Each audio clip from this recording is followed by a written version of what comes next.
Hello दोस्तों, स्वागत है आपका medicine review tips YouTube channel पर। आज हम इस वीडियो में जिंक कोल्ड ड्रॉप के बारे में पूरी जानकारी लेने वाले।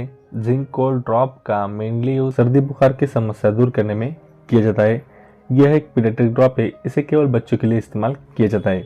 वेल फ्रेंड्स, वीडियो स्टार्ट करने से पहले एक छोटे से रिक्वेस्ट है, अगर आप चैनल पर नए तो चैनल को सब्सक्राइब करें और बेल आइकन को भी प्रेस करें, क्योंकि मैं आपके लिए ऐसे ही हेल्थ और मेडिसिन से जुड़े वीडियो लाते रहता हूँ। तो चलिए इस वीडियो को स्टार्ट करते हैं। मेड मैनर ऑर्गेनिक्स कंपनी का ये 15 ml का ड्रॉप आपको मेडिकल स्टोर पर 60 रुपए में मिल जाएगा। दोस्तों, बताई गई कीमत समय के साथ कम या ज्यादा हो सकती है। बात करते इस ड्रॉप में मौजूद कंटेंट के बारे में। जिंक कोल्ड ड्रॉप में paracetamol IP 125 mg, phenylephrine HCl IP 2.5 mg, chlorpheniramine maleate IP 1 mg यह कंटेंट समाविष्ट है। दोस्तों, यह सब कंटेंट इस ड्रॉप के ईच ml मतलब 1 ml में समाविष्ट है।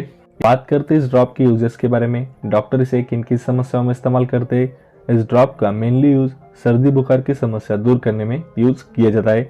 इसे गले में खराश होने की समस्या दूर करने में, नाक बहने की समस्या दूर करने में, छींक आने की समस्या, शरीर में दर्द, बंद नाक होने की समस्या, सिर दर्द, सर्दी जुकाम की समस्या, इन सभी समस्याओं को दूर करने के लिए डॉक्टर इस ड्रॉप का यूज करते हैं। उस ड्रॉप के अन्य यूज जानने के लिए आप अपने डॉक्टर या फार्मेसी से संपर्क कर सकते हैं। आपके डॉक्टर उनके अनुभव से इस ड्रॉप का इस्तेमाल अन्य समस्याओं को दूर करने के लिए भी यूज कर सकते हैं। बात करते इस ड्रॉप के डोसेस के बारे में। आप अपने बच्चों की समस्या अपने डॉक्टर को बताकर उनसे इसका डोज निश्चित कर ले। याद रखें दोस्तों, इस ड्रॉप का डोज आपके बच्चे की उम्र और वजन पर निर्धारित रहता है, इसलिए आप इस ड्रॉप का इस्तेमाल अपने डॉक्टर की सलाह से ही करें। 1 से 2 साल के बच्चों को आप ये ड्रॉप 0.4 ml से लेके 0.8 ml तक दिन में 2 से 3 बार दे सकते हैं।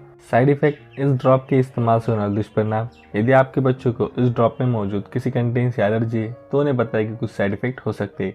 यदि उन्हें बताया कि कुछ साइड इफेक्ट महसूस हो तो आप तुरंत अपने डॉक्टर से संपर्क करें। इस ड्रॉप के इस्तेमाल से आपके बच्चों को दस्त, मितली, उल्टी, नींद आना, सिर दर्द, चक्कर आना, ये कुछ साइड इफेक्ट हो सकते हैं। प्रिकॉशन इस ड्रॉप को यूज करते समय सावधानियां। अगर आप अपने बच्चों को पहले से कोई अन्य मेडिसिन, ड्रॉप, सिरप दे रहे हो तो उसकी सूचना अपने डॉक्टर को अवश्य दें। इस वजह से इस ड्रॉप का ड्रग इंटरेक्शन या ओवरडोज होने की संभावना कम होती है। इस ड्रॉप का यूज लगातार ज़्यादा दिनों तक अपने मन से न करें। जब तक आपके डॉक्टर ने इसे यूज करने को कहा है तब तक ही यूज करें। दोस्तों, अगर आपको इस वीडियो से हेल्पफुल इन्फॉर्मेशन मिली हो तो वीडियो को लाइक करें और medicine review tips YouTube channel को सब्सक्राइब करें। इस चैनल पर आपको हमेशा मेडिसिन टिप्स मिलते रहेंगे। Thank you for watching this video.